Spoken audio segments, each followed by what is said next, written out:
Tonight on CTV News at 11:30, a positive outcome. We really believed in our cause, and we really believed, and council agreed with us, that to do everything you can. The province reverses its controversial decision to transport radioactive material through a community west of Sudbury. Plus, breathing new life into an old landmark. Then we got people honking, going by, and we're like, oh my God, wow. So then we decided, okay, well, let's refurbish this thing. The water is about to flow once again out of the 50-year-old Timmins fountain. And the next generation of policing. I took a dual credit at Canadore, the Police Foundations, and I really loved it. I knew that I wanted to do a service. We introduce you to 2 students shadowing North Bay officers for a summer program. CTV News at 11:30 with Ian Campbell and Rick Wyman with weather. Good evening. Thanks for joining us. Ian is off this week. A crash has closed Highway 11 in both directions near Hanbury Road and New Liskeard. The extent of injuries and how long the road will be closed for is unknown at this time. We've reached out to OPP for more information. An update on the stabbing in downtown Sudbury. Another suspect has been arrested late this afternoon. A 26-year-old man was picked up in the Durham and Larch Street area. On Monday night, officers were called to Elm and Durham Streets, where they found a 41-year-old with multiple stab wounds. His assailants had fled the scene, and the 41-year-old was taken to hospital, where he remains in critical condition. An hour later, police were called to the Energy Court area, where a 23-year-old man had also suffered multiple stab wounds. Shortly after, police located and arrested a 17-year-old they believe was responsible for the attack on Elm Street. The 2 stabbings are believed to be separate incidents, and police say the victims were known to their attackers. Police believe 2 more suspects are still at large. Copper thefts in the Temagami and Martin River areas are being blamed for cell phone outages. OPP reporting today they received reports of telecom fiber damage resulting in major disruptions to cell service. They increased their presence in the communities affected today as the outage was impacting 911 service for customers. Police are still investigating the theft. There is a sigh of relief in the small community west of Sudbury after the province reversed its decision to haul radioactive waste there. CTV's Angela Gemmell has this update. People are ecstatic. I just was driving down the road and people are like waving. So everyone's happy with the outcome. That was the response from administration at the township of Nairn and Highland after receiving word that Nobbium rocktailings would not be hauled to nearby Agnew Lake. The Ministry of Transportation sent a letter this week saying it had cancelled those plans. The news comes after the community banded together to push back. We really believed in our cause, and we really believed, and council agreed with us, that to do everything you can, and then you know that you've put the effort in, and if they still decide to do something you disagree with, at least you know you have done your part. The waste is from a former mine site on Nipissing First Nation, but does not belong to that community. The niobium will now be moved to a site near Sarnia that deals with hazardous waste. The township feels the provincial government listened to their collective voice expressing concerns. Even small municipalities can raise their voice and make a big impact and have the power to influence big decisions. So I think if there's other municipalities that are maybe facing something similar, they can learn from what we went through. The chief of Nipissing First Nation understands the persistent advocacy from Nairn and Hyman. Her community did the same thing when the abandoned mine site was first discovered. They pursued answers from the Ministry of Mines. Why does it have to be here? Let's clean it up.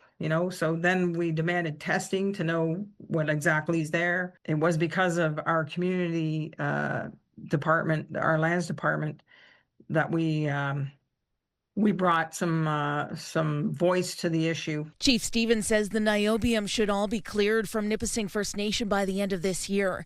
Meanwhile, Nairn and Hyman says the remediation plan for the Agnew Lake tailings area will use clean materials to repair and mitigate the site.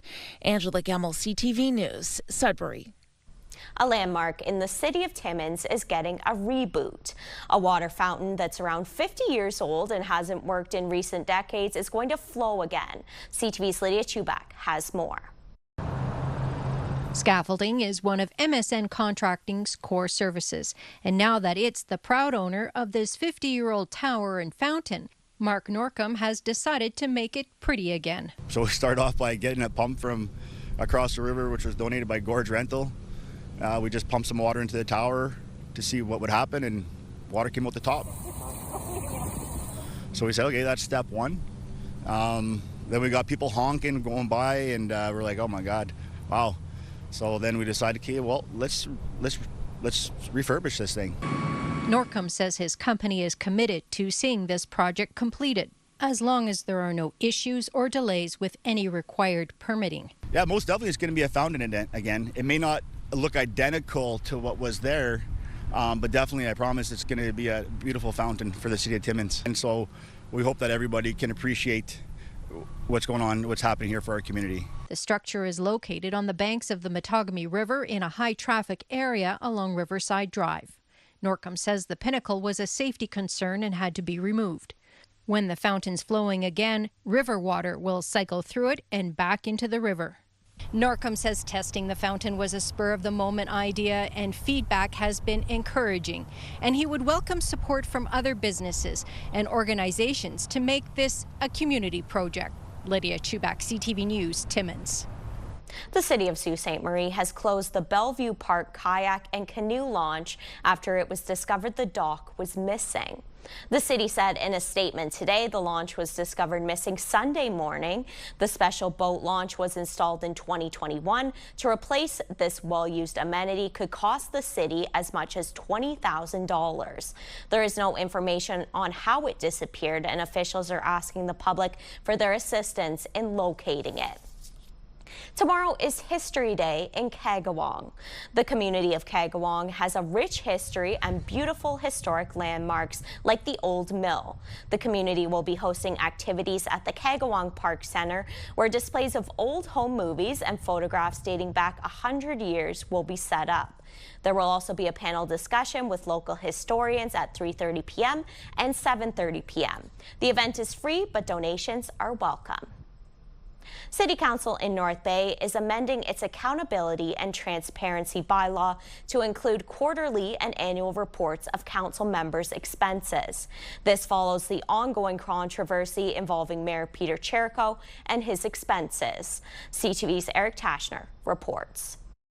Good evening. As the City Council meeting began, a handful of protesters were picketing outside, calling on Mayor Peter Cherico to step aside. At this stage of the game, to save the city the embarrassment. Inside, more frustrated members of the public. The next appropriate course of action, the majority of council to vote on an independent auditor's report based on what happened, because we don't have the full picture. Council voted to amend its accountability and transparency bylaw to include transaction details of council members' expenses dating back to the beginning of the term posted to the city's website. The report will include details including payee, date paid, amount, and a general description of the nature of the expense as it relates to city business. You start to see where your tax dollar is being spent and how it's being spent, and maybe it raises questions of how valuable was that conference or how valuable is that purchase. This all stems from the $16,000 in personal expenses Cherico put on his city-issued credit card in 2023 and 2024, which were approved by CAO John Severino. The scandal has made national headlines and put North Bay on the map, but not in a good way. Attracting that kind of attention, I think that certainly has an effect on the city's reputation. The OPP, the Inspector General of Policing, and Integrity Commissioner Guy Giorno are all conducting separate investigations into Cherico's expenses. The Inspector General is also directing Cherico not to perform his duties as a member of the city's Police Services Board. And Jericho is no longer on the Northern Ontario Heritage Fund Corporation Board. Council is still waiting to hear back from Giorno. Hopefully some clarity on what transpired and give us some direction on how to move forward. An in-camera motion about an identifiable individual was pushed by Councillor Sarah Inch to be brought into the public's eye, but was rejected by other councillors. For many in attendance, that's not enough. The city has to change. Eric Tashner, CTV News, North Bay. This summer, 2 students are joining North Bay police officers on downtown patrol or at community events. Naomi and Morgan are 2 Youth in Policing Initiative students shadowing officers. They are assisting with community engagement by promoting the Lock It or Lose It campaign. The Yippee program is in collaboration with the Ministry of Children, Community and Social Services. Since 2009, the program offers youth aged 15 to 18 meaningful work experience within the police environment while empowering them to become leaders. In grade 11, I took a dual credit at Canadore, the police foundations, and I really loved it. I knew that I wanted to do a service. We've just been helping out downtown, going on patrols. It's been really fun. It's great seeing all the people who are appreciative over the police service. Exposure to what your passion may be really can solidify whether it's something that you wish to do for a career or not. I know Naomi is focused on a career in social work, and Morgan has aspirations to be a police officer one day. Both students are organizing a bike rodeo at the end of summer to teach students basic bicycle safety before school starts up again. Time now for a short break here on CTV News. Coming up, we'll have your full weather forecast, but for now, a look at the current conditions around the region. And it's much cooler out there, much more comfortable for sleeping, that's for sure, especially in compared to the last few days. Look at that, though. Single digits in Kapuskasing, 9 degrees, 16 in Chapleau, 18 in Sudbury, 21 in Elliott Lake. Full forecast coming up next. When you see it happen, send it to CTV News. Text 10400 from your screen to ours. Text 10400. Finally, some nice weather for northeastern Ontario. Very little precipitation, even though we do need it in some areas, particularly the city of Sudbury. But then again, it looks like Saturday could be the day for rain across most of the northeast. Forecast radar, let's take a look at the system that's approaching the northeast. This is by about midday on Friday and continuing right through up until Friday afternoon and early evening. We'll keep a close eye on that and keep you posted tomorrow on some of the details. But as you can see, Sudbury Nickel Belt, after a couple of days of sunshine, 22, 27, looks like Saturday, 26 degrees, 40% chance of showers. Sunday, sun and cloud, 19, and 21 on Monday, sun and cloud. Nice stretch of sun and cloud Sunday, Monday, and Tuesday. Meanwhile, in Sault Ste. Marie, Algoma, sun and cloud tomorrow at 23, 28 Friday, sunshine. Again with the showers at 60%, only 22 Saturday in the Sault and Algoma. Sunday, sunshine at 20, sun and cloud. Monday, Tuesday, 20 and 22 the daytime highs.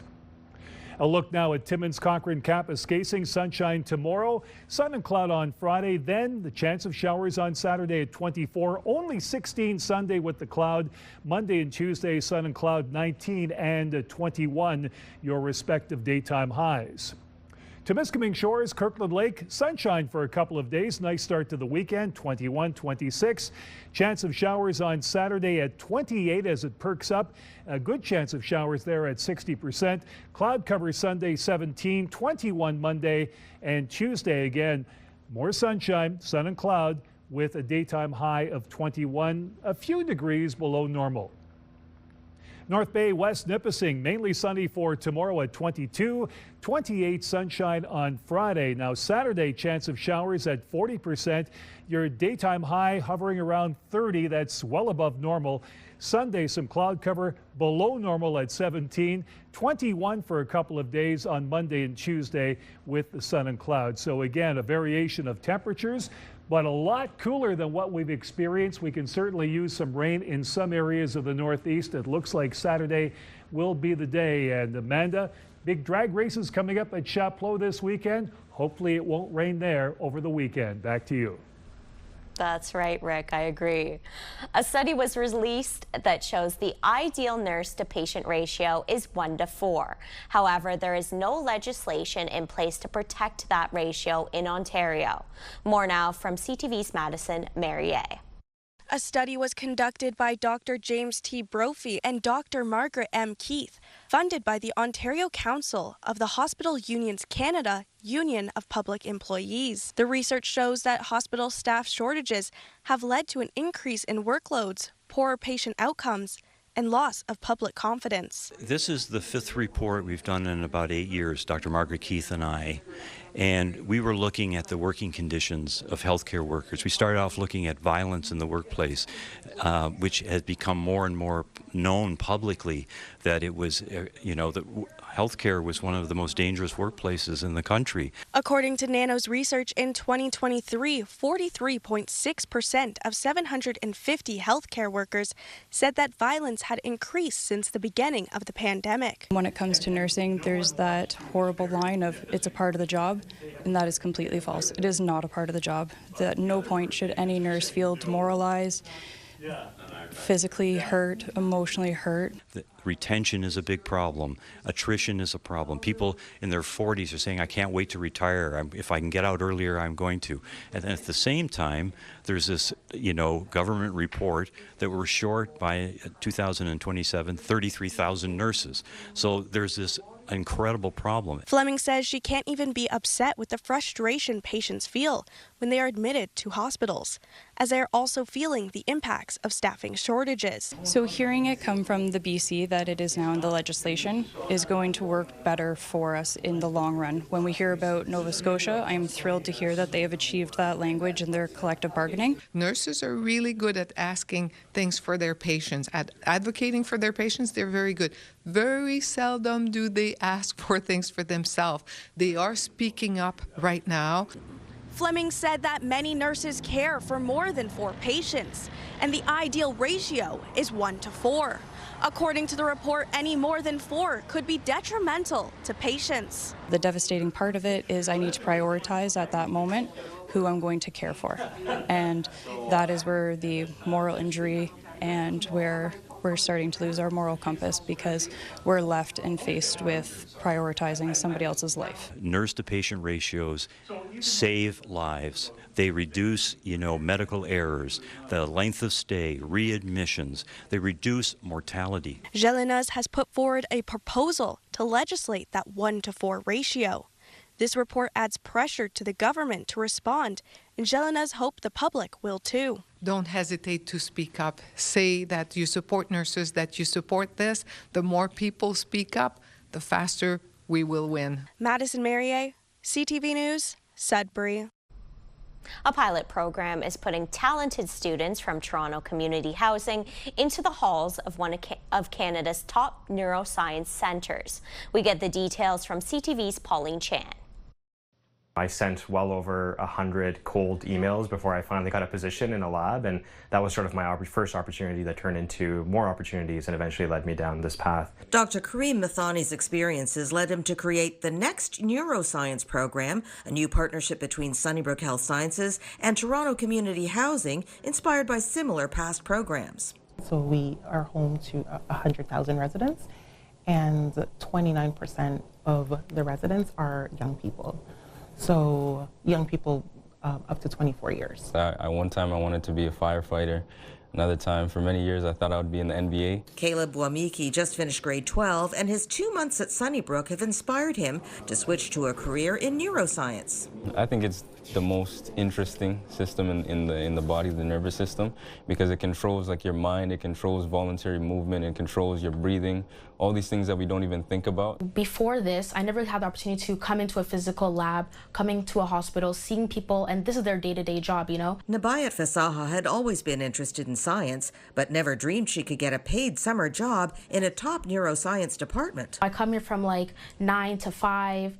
It's just seeing if I want to do this in the future. Dr. Neer Lipsman says their goal was to expose promising young students to neuroscience and hopefully ignite their careers. Everything from brain technology to emerging ways of interacting with the brain to studying the brain to studying patients, that was really our goal. This year there were 4 students in the program, 2 grade 11, 2 grade 12, but next year they hope to expand that number in the next neuroscientist program. Pauline Chan, CTV News. We are not getting old! Last week's Ontario Summer Games 55 Plus were a huge success according to the City of Greater Sudbury. More than 1,000 people came to the city to participate or cheer on athletes competing in this year's games. The city says the feedback from visitors was positive, and officials estimate the city brought in $1.2 million in economic benefit. A 92-year-old pilot returned to the skies over Alberta, flying the same kind of plane that started his career in the Royal Canadian Air Force. CTV's Miriam Valdez-Carletti reports. It's been 70 years since Ron DeHolke flew inside a Harvard aircraft. He trained in this type of plane as a pilot in 1956 for the Royal Canadian Air Force. The training program was leading to the fact that if there was a war, you're going to be able to fly a fighter, and defend your country, so to speak. Last weekend, DeHolke struck up a conversation with pilot Brock Allison at the Cooking Lake Airport. It just so happened Allison owns the same type of iconic plane DeHolke once flew in. Brock was nice enough to offer me a ride, so here we are. Giving the former pilot a chance to fly again was a no-brainer. People like Ron, are a connection with history. Here's a real live person that used to fly these planes and was training in the Air Force. Standing beside the yellow plane turned the clock back 7 decades. I've got that same feeling again today because it's been such a long time since I've been in one. So I feel like I'm starting all over again almost. With a bit of help, he's back inside the cockpit. How do you feel? Excited, just nervous, happy. Ready for takeoff. He still remembers the power settings that he would use for takeoff, climb, cruise, aerobatics. Taking a try at the control wheel in the air, DeHolke is transported back to his 20s, grateful for a chance to relive his past. Brock, I am so thankful I can't even express it. A smooth ride all around, with only one regret. I did want to do a loop. I should have tried one, but I'm chicken. But man, it was fantastic. Miriam Valdez-Carletti, CTV News, Edmonton. Still ahead tonight on CTV News.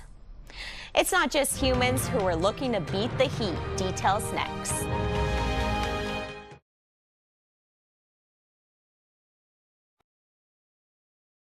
The Toronto Zoo is now home to 2 new residents. CTV's Allison Hurst got to meet them.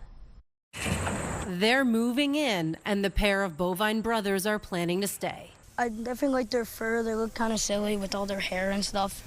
Their horns, too, they're really cool. A sneak peek for zoo members like Cheryl Monahan and her grandchildren, who planned today's trip to see the zoo's newest additions, these 9-month-old Highland cows. I was in Scotland 2 years ago, and it was the first time I ever got to see a hairy coo and pet it. It was wonderful, and they're gentle. They really are gentle. They remind me of my little brother Lachlan. And how? Because he has kind of red hair like them. This pair is from Ontario, but their lineage can be tracked across the pond. The Scotland Highlands is where Highland cows originated from. They can be looked back in the history books all the way to the 6th century. Mark Branson says the brothers, who don't have names yet, are here to stay, and the average lifespan is 10 to 15 years in a zoo setting. The intention behind them is our outreach and discovery team will be working with them each and every day to go through the various positive reinforcement training to get them acclimated to potentially walking around the zoo eventually. Jenna McQuegan says Highland cows are her daughter's favorite animals. I think it's just we've seen them in different cartoons, and also they're just really adorable. So I think that might just be what it is. They look like one of the movies. Gina Snyder's children love all farm animals. so they had to come check out the cows. I think they just like that they're nice, to be honest, and they're so cute. It'd be great if they were standing, but we'll take what we can get. Perhaps exhausted by the heat wave this city is experiencing. They're so cute. They're really cute. Starting this weekend, the Highland cows will be visible to all zoo guests. Allison Hurst, CTV News. And finally for us tonight, it's not just humans who have been looking for ways to cool off during these recent sweltering temperatures. This raccoon recently took a nighttime dip in a backyard pond. The video was submitted by Alain Lacoste of North Bay, who also sent in that video of the deer in his backyard. Wildlife seems to love your backyard, Alain. Thanks for sending that in.